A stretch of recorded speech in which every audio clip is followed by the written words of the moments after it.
You say that there will be hell to pay if the hostages are not released before January 20th. What does that mean? Well, they're going to have to determine what that means. But it means it won't be pleasant. Mr. President, it won't be pleasant. So Donald Trump started off, obviously, if you guys could not hear the question, the reporter asked, so as far as your situation with what you say is going to happen with Gaza, we know that ongoing massacre that's going on there. He said it won't be pleasant. I made the threat a long time ago. It won't be pleasant.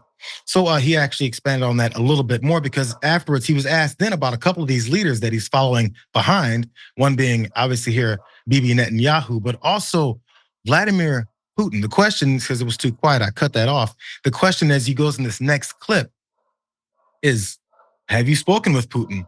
And what was your conversation with Netanyahu? Let's go to that.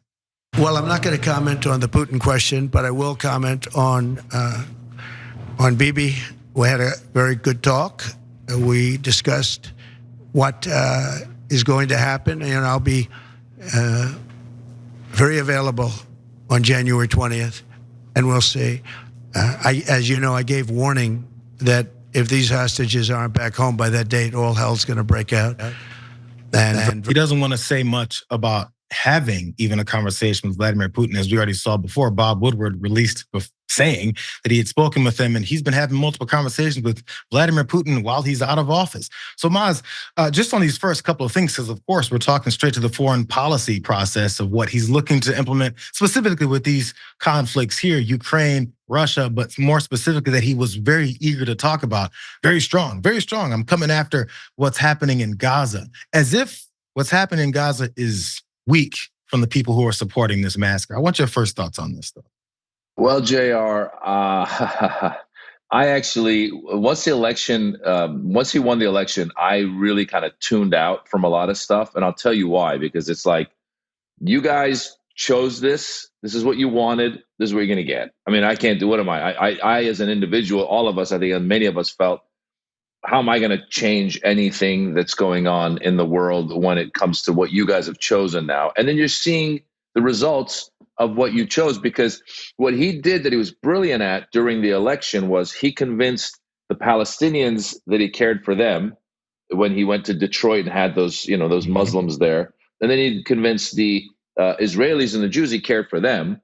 And the truth is that he doesn't really care for anybody. I mean, he's a narcissist. And so when you get answers like this, where he goes, it's going to be, hell to pay, and it's going to be even worse and worse. To your point, it's already, Gaza right now, the Gazans and the Palestinians are suffering, and they've killed tens of thousands of them. So it's like, what else? I don't know what else he's planning on doing.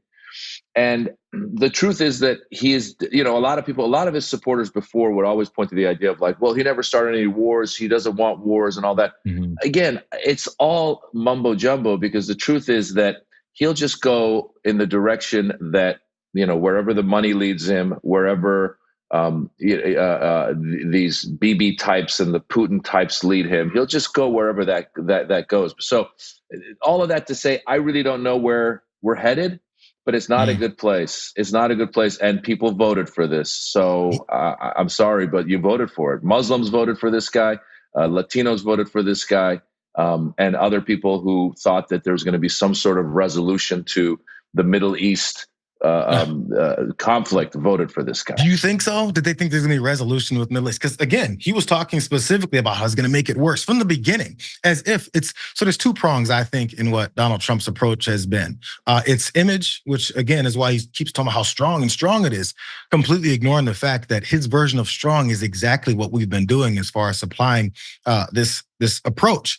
But also then it's about making sure everyone knows that he's going to do this a different way. But in order for people to believe that, they have to not really understand what has been happening, or really what it is that he says he's going to do to make those things happen.